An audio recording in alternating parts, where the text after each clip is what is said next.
महात्मा फुलेंनी महिला, वंचित समाज व गरीब शेतकऱ्यांच्या भल्यासाठी पूर्ण आयुष्य वेचले होते।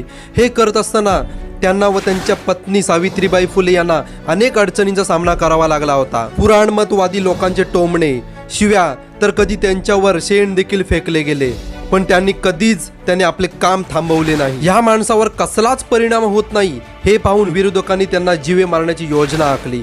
त्यासाठी 2 मारेकरी देखील पाठवले। त्या रात्री फुले दिवसभराचे काम आटपून आराम करत बसले होते। अचानक त्यांना कसला तरी आवाज आला। त्या अंधुक प्रकाशात त्यांना 2 आकृत्या दिसल्या। महात्मा फुलेंनी मोठ्याने विचारले, कोण आहे रे तिकडे? त्या 2 मारेकऱ्यांपैकी एकाने उत्तर दिले, तुमचा निकाल लावण्यासाठी आलो आहोत। आज तुम्हाला यमसदनी पाठवणार आहोत आम्ही। तेव्हा महात्मा फुलेंनी विचारले, मी तुमचा असा काय अपराध केला आहे की तुम्ही मला मारण्यासाठी आला आहात?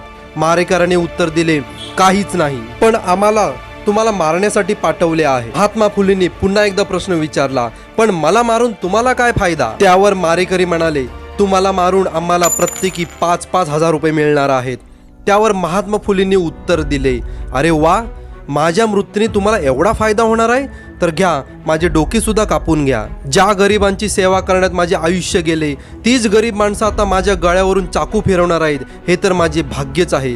चला लवकर कामाला आठवा, कारण माझ्या मरणाने एखाद्या गरीबाचे हित होत असेल तर मी मरण स्वीकारायला तयार आहे। हे ऐकताच मारेकरी चक्रावले व भानावर आले आणि त्यांनी महात्मा फुले यांची माफी मागितली।